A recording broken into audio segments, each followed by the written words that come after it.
Adam, there's also a situation with Travis County. There is a state law that says the county can raise tax revenues up to 8% above the no new revenue rate without getting a voter approval through a TRE because of the July 2025 floods. They simply don't let the crisis go to waste.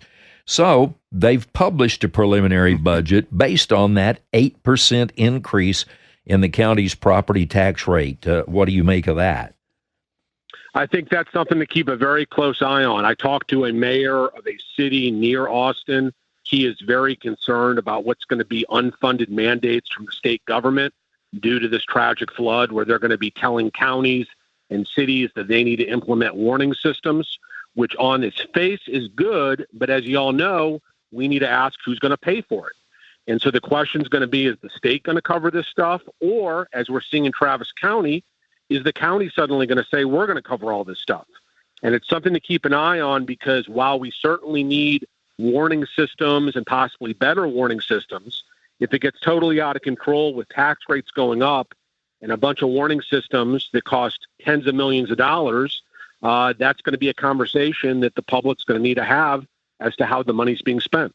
Okay, we're visiting with Adam Loewy. Visit him on his X page, Loewy Law Firm. That's Loewy, Loewy Law Firm.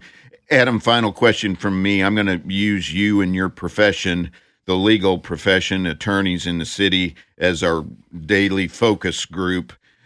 This has got to be an issue that's talked about in a community like the medical profession or the legal profession or the real estate profession. What are your legal friends thinking about this? Do they talk about it? Do they focus on it? Is this an issue? I think there's certain people that focus on it. I think, unfortunately, in Austin, not enough people focus on it. I will point you all to a great article today that just came out by Tony Piletsky in The Statesman that you must read, that talks about how many of these elected officials were spending taxpayer money on their own lunches, on their own dinners, on their own parties. Someone took a trip to Thailand and spent taxpayer money. It's a great reported story, and the public's going to need to decide whether this is an appropriate use of money. I will tell you, former council member Mackenzie Kelly spent nothing on this stuff because she is a budget hawk and she did the right thing.